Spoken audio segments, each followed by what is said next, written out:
everybody. Welcome to the April 2022 Dawson Varvara team newsletter, and we are happy to be here in person. We're doing a lot more of this, Rob. Yes. It's exciting, isn't it? It's good to be here. Yes, and as the market continues to normalize again, we are doing a lot more in-person activities, more showings, more normal open houses. Yes. But this month, we thought we'd talk about Brooklyn. We've talked a lot about the high end, the off-market world, but we also do a good amount of business in Brooklyn, and that market has been on fire. It has. Yeah. And it was all of 2021 as well, Yeah. and it does not seem to be slowing down. No, I mean, there doesn't seem to be enough inventory to really keep up with the demand in the market. Now. Yeah. And I think, we still are seeing a lot of people that would like to move to a less dense area. They Yeah. want to stay close to Manhattan. They anticipate that they'll be going back to their offices Yep. soon.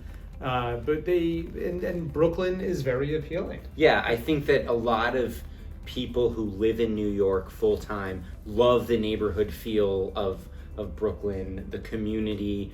And, as we always talk about, monthly carrying costs are definitely lower. Yes. And that becomes a factor. But I think it's been interesting to see, like in neighborhoods like Park Slope, we were just talking about this morning, where it has just been impossible to get a 2-bedroom, 2-bathroom. Yeah. And a lot of that is the supply constraint. Right. For those of you that don't know, we also have a team in Westchester, and it's amazing how many people from Brooklyn our Westchester team works with. Yeah. It's a lot of people that live in Brooklyn, they're looking to move to the burbs, and unfortunately there's no inventory for them to buy in the suburbs, so they can't list their homes and apartments in Brooklyn. Right. So we're just seeing everything that's happening in the suburbs. It has a domino effect on Manhattan. Yeah, I think that's an interesting point too. The constriction in inventory Yeah. is somewhat based on the fact that maybe people do want to, whether it's move to a bigger apartment in the city or move outside of the city, they just don't have the option given the lack of inventory in those markets as well. Right.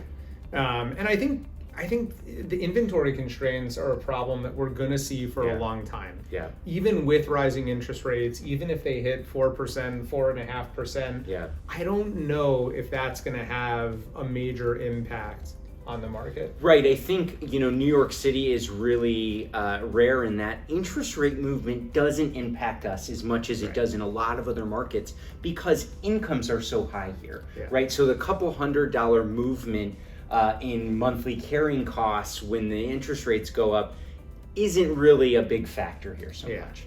Yeah. So I think when we've come into this recovery in the real estate market much later, and our demand and the large amount of deals happening will continue longer probably too. Yeah. And I think what we'll continue to see, and we've seen this, is Brooklyn will continue to mushroom out more and more. Yeah. Yeah, I think the townhouse market in Brooklyn has been on fire as well, and that really doesn't show any signs of slowing down because people do want more space. So if they can get into a townhouse, if they can afford that, that's a great option in terms of moving up. So the market in general in Brooklyn is a shining star for New York City, really. I mean, it started earlier than Manhattan, and it's just continued on. So. Yeah. It's a good time, to be a seller especially, but it's still, I think there are good buy side deals as well and deals, and we're experiencing that. Yeah. And if it is competitive, it's not easy. We have been able to secure some great properties in Brooklyn for our buyers. So of course, give us a call. We're happy to discuss with you how we did that. We look forward to seeing you next month. Bye, everybody. Have a great month.